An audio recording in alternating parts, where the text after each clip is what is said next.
কেমন আছেন সবাই? আশা করি ভালো। আমিও আল্লাহর রহমতে ভালো আছি। এটা হচ্ছে আমার পুরাতন পেঁপে গাছ। এগুলো এগুলো আমার পুরাতন পেঁপে গাছ। অনেক জায়গায় পেঁপে গাছ মারা গেছে। এখন এই পেঁপে গাছ নতুন করে আবার পরিচর্যা করব। দেখি এই গাছগুলাকে আবার পরিবর্তন করা যায় নাকি।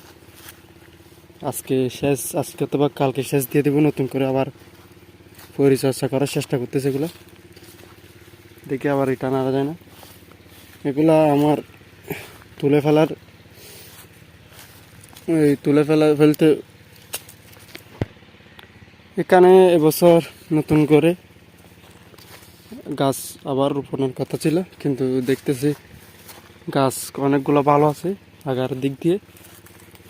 দেখি এবছর একবার চেষ্টা করে দেখি পুরাতন গাছ আবার এটা নেওয়া যায় নাকি। দেখতেছেন এখানে যেখানে যেখানে মারা গেছে, এখানে মারা গেছে, কতগুলো মারা গেছিল। এখানে আবার নতুন করে গাছ রোপণ করবো। এখানে মনে করেন সব বাগানে মিলে 30টা মতো গাছ নাই, এগুলো আবার রোপণ করবো। এগুলো একটা সমস্যা হয়েছে, বর্ষার সময় মাটি উপরে তুলে দিছি, এখন করার সময় সমস্যা হয়ে গেছে, এতটুকু মাটি ওঠে না।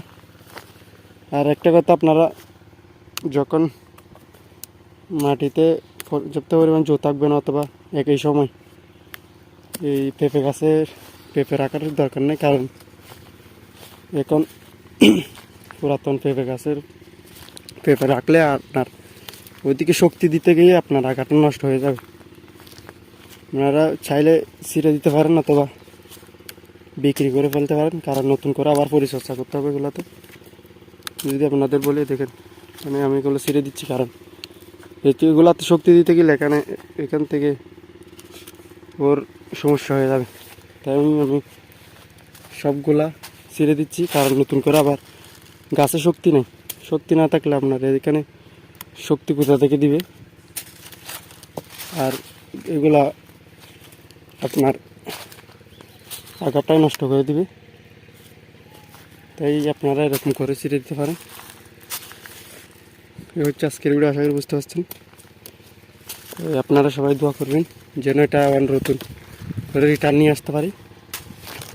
দেখি একটা চেষ্টা করে দেখি। এটা আমার আগের বছরের একটা পুরাতন বাগান, নতুন করে আবার ঠিক করার চেষ্টা করব, দেখি যদি হয় এরকম।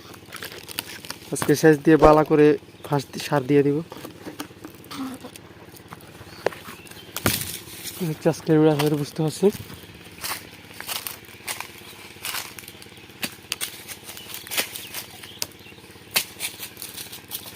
আসসালামু আলাইকুম রহমতুল্লাহ।